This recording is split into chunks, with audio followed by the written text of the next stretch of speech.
I would have had more, but I was full of Sheffield. Well, this is it. Exactly. Yeah. So where they are crushed inside those lorries. The vets hit them with planks. Vets. Yeah, animal almost make them so huge, they're an Listen, boo-hoo about calves. They do that with crabs. I don't see you weeping about crabs. Well, I think every animal has as much right to decent treatment as we do. You're wrong, and you're a grotesquely ugly freak. Thanks. Animal rights. It's an extremely controversial subject, and it's not just the odd dinner party punch-up over squealing meat.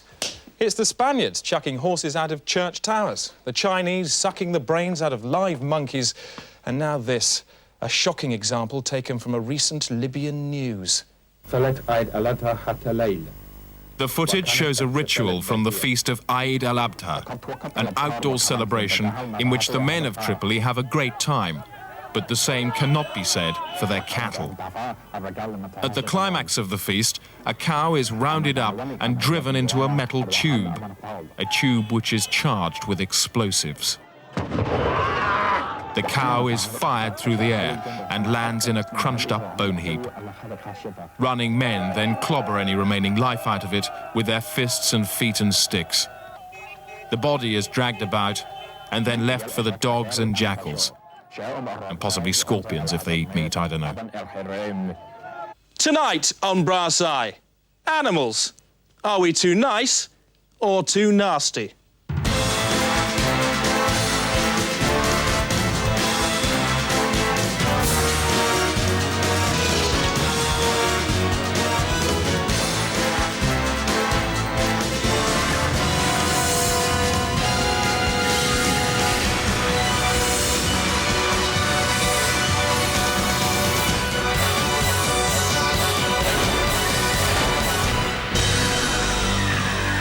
Over the centuries, man's relationship with animals has been complex.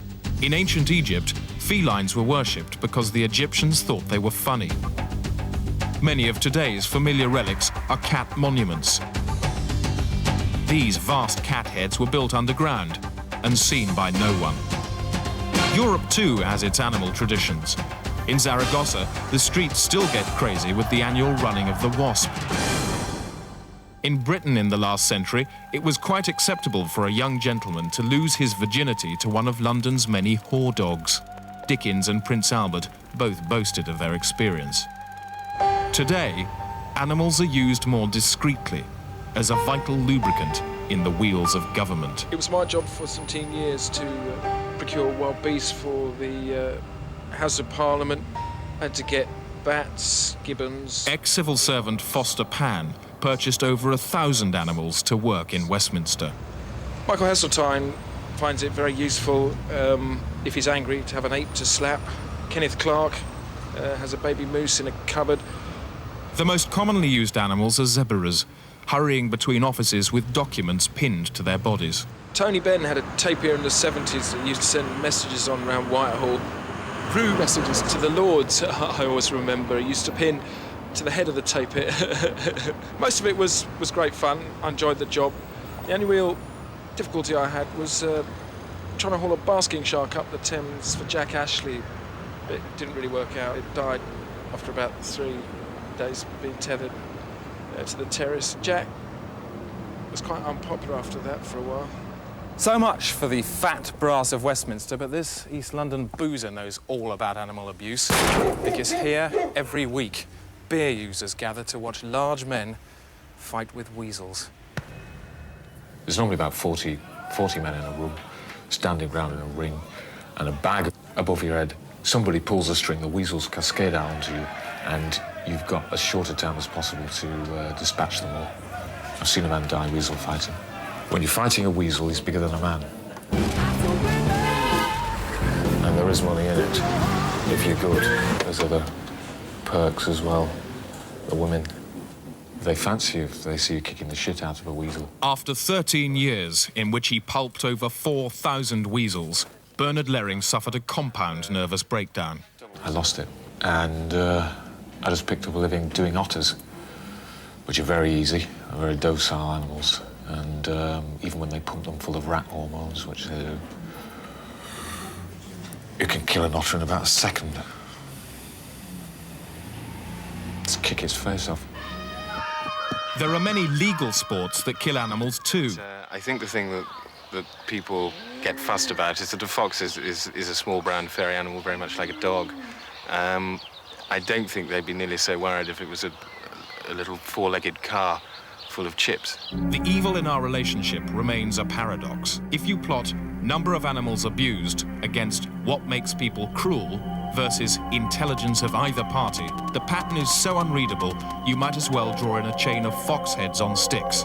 And if you do that, an interesting thing happens. The word cruel starts flashing. So, are we cruel to hunt foxes? The fox feels nothing. It's made of string. Or are we too nice? This is a busload of flies that are being sent on holiday to Africa. They'll enjoy Somalia, but should they? Can it possibly be right for gene men to play with DNA? This one survived a couple of days and then just keeled over and died. Is this wrong? How on earth can you justify this? And has anybody ever come up with a reasonable argument for this?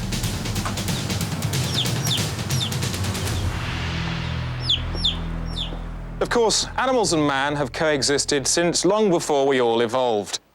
But while cruelty still makes our hearts bleed like fresh operation scars in a hot bath, our daily language is full of abuse with expressions like frog stupid. Why? For some answers, David Jatt asked Carla Lane for them. I saw something in the paper this morning waiting. A bulldog mauled a girl. We don't want that. No. But when We you wouldn't like a read girl on... to maul a bulldog either. No. No. But when you read on, you learn that some boys threw the bulldog into the garden to get a fight together. Yeah. Now, the bulldog was put down, but nobody said, what did they do to the bulldog before they put it in the garden? They take the tail, But they they just wind put- it up like that, they Yes. crank it, they tweak its central nervous system, and it goes like a bloody rocket. Yes. And the fact is But that... they put it what would down, you do, though, no to those- thought. Of course. Now, they put the dog down. What would you like to see to happen to the people that wound up its tail and fired it off like some elastic-powered There are glider? no words to describe. Prison's not good enough because No. prisons become bed and breakfast and telly. Prison's too good. What about jail? Perhaps they ought to be... They should have their coccyx twisted. Yes. That would And now sort them people out. are going to say... Oh, Can I yeah. just say, this, which has been prepared by the news graphic people, represents what's going on in one way. Is that the sort of thing that you would agree with? Human version of it. Yes, no, I think so. Because I've been 20 years going to bet. the ministers, and they're finding out what man does. Yeah.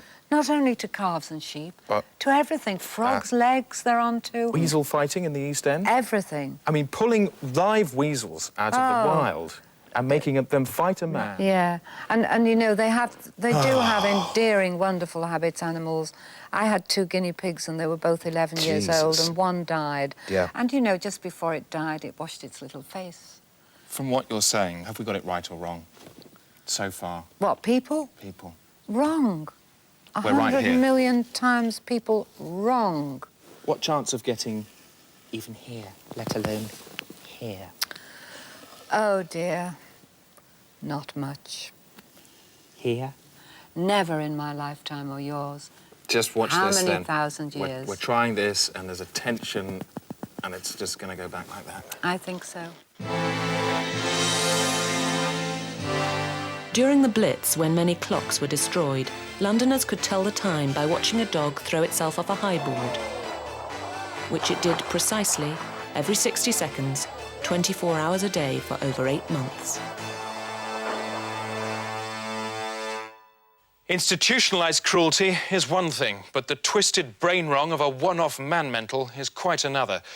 Ted Maul disturbs.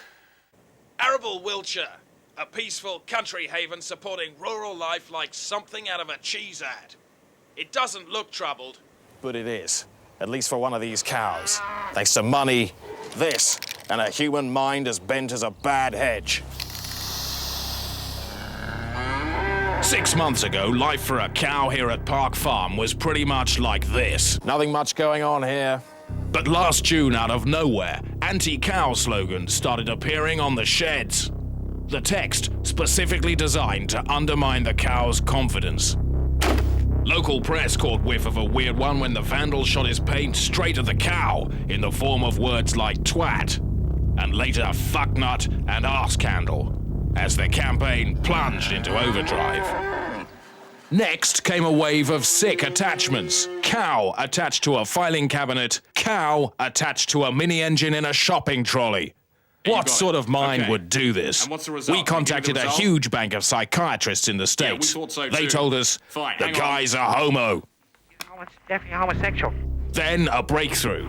The vandal was caught on camera. So you're bum, you got no knickers, have you? This farmer's son's handycam footage shows him at work, Go on, fuck off. whispering inept insults down a wire straight into the cow's head. Don't you know what electricity is? These little planets in the wire, isn't it?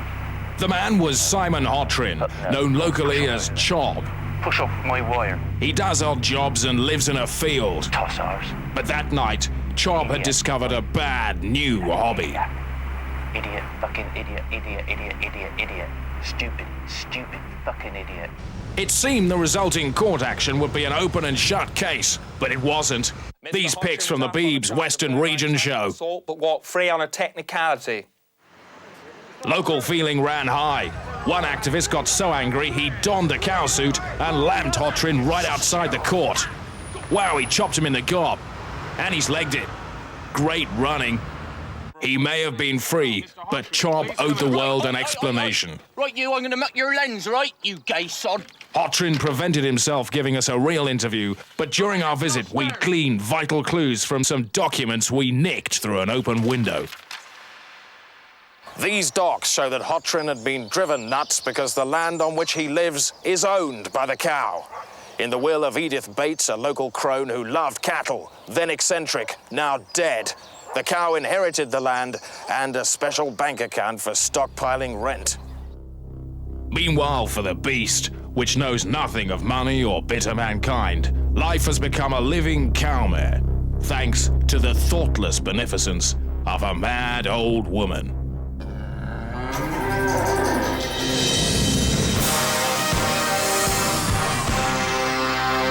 So far, do we have it right or wrong? Let's have a look at the answer, Prancer. Thanks. Found out exactly what to think next.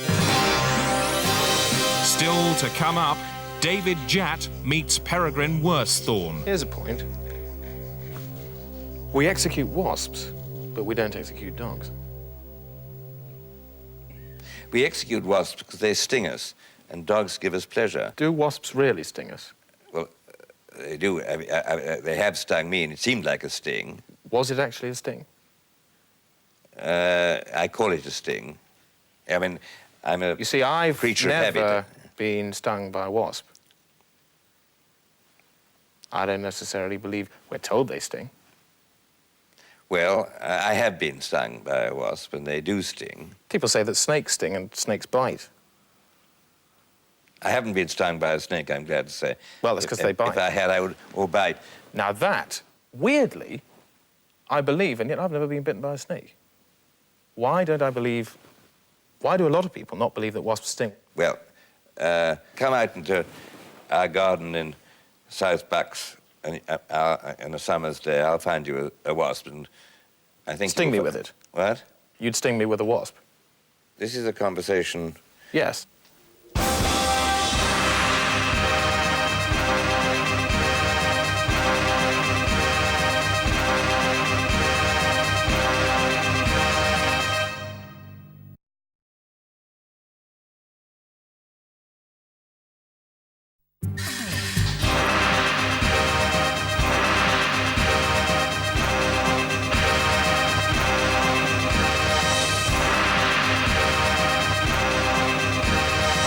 Before it all stops, a school tour for the Oxford Don who believes all animals are vegetarian. Now, what do crocodiles eat? Natalie? Other animals. No, they eat grass. Why wildlife documentaries are often misleading. There is some very famous footage of a lion killing a wildebeest. How do you explain that? The lion may have been chasing the wildebeest. In fact, it was chasing it to catch up with it, to give it a potato. And can animal breeding go too far? A discussion point for David Jatt and horse jumper Oliver Skeet. Is it because they don't have legs that it makes spherical cows so bad, or is it because that there's some kind of cruelty involved? I mean, what? Actually, I'm not actually sure what they do to the cows, right? Well, they breed them in a particular direction, interfere with their genes, so they're just a big ball of meat. No, well, you see, I wouldn't like to eat that. Definitely, if I knew I was eating that, I would go absolutely mad. It's like somebody putting, I don't know, a bit of snot in a bit of bread and giving it to you. It's the same. Really, that sort of thing? Yeah. Somebody's at a restaurant, to give you this scenario, right? Somebody out there, and they get what they think is a piece of spherical cow on their plate. What do? They just eat it, don't they? Yeah, but what should they do, for God's sake? Yeah. Well, I mean, what they should do, really, is make us think about it. They should start phoning up people and start complaining about, you know, the meat that they're eating. This came from a spherical cow. How dare you sell this to me? Right, of course.